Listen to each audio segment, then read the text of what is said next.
Hello everyone! So if you want to change the watch face style on your XIAOMI Watch S3, first of all, make sure to wake up your screen. You can do this by tapping on the stop button.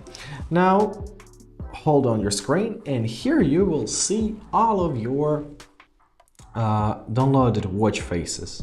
So for example, let's choose, I don't know, let's choose this one.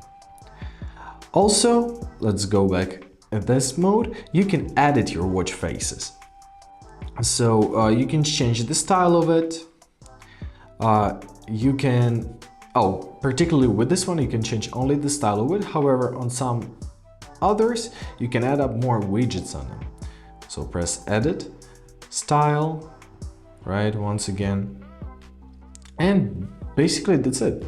Also, you can change your watch faces through your Mi Fitness applications if your watch is connected to your phone. So open up your Mi Fitness, press your device, press Manage Band Displays, and here you can find from one of the band displays, which is up to your taste, right? So for example, this one. Press Apply, and as you see, it automatically applies to your phone. And that's it. I hope this video was helpful. Thanks so much for watching and have a great day.